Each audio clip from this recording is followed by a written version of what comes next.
this is the field where I killed Skinny last year. And this is we call him the lone oak food plot. That's how this buck got his name, the lone oak buck, because he was right in here. But I've got a project now. I need to frost seed this. The thing you run into with these poor man plots and these little small food plots that we etch out of the timber, on dry years, the roots of the trees are still underneath the food plots, are underneath the soil. So you don't get a lot of subsoil moisture because the trees are sucking it out.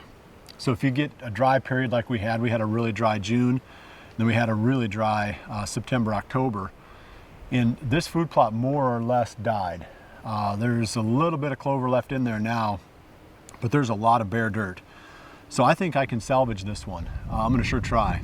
I'm gonna go ahead and do some frost seeding now, and then come back again and see how it looks in the early summer.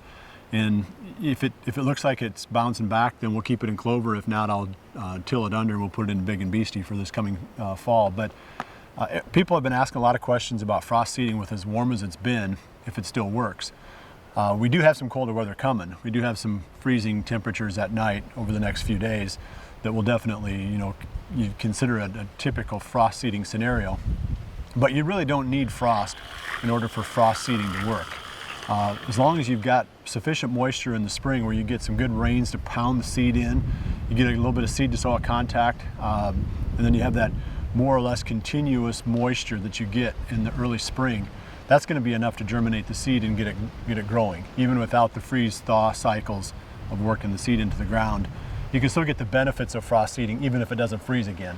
So I'll do this style of broadcast seeding clear up into into April some years, as long as I've got a couple of good rains coming that'll pound the seed in and really get that germination process started.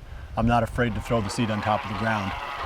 You don't really want to wait and drill it in if you can spread it ahead of time. But normally you wait until it dries up enough where you can get into the fields and work them.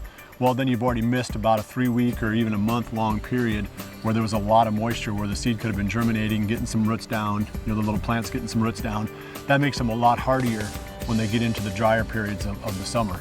So getting the clover on the ground as quick as possible is a smart move, even if it's not going to be a frost. So don't worry about the word frost when you're considering frost seeding. Think of it as just broadcasting clover. Now I'm putting in probably about a half rate, roughly. There is clover here, so I'm not putting down a full rate of seed. It's about half of what I would normally put in for a plot this size. So keep that in mind. I mean, your seeding rate when you're frost seeding, generally you want to go a little bit on the heavy side, just because not every single seed is going to germinate because the conditions may not be perfect. But in this case, I'm going to go a little bit on the light side because we've already got some clover in here.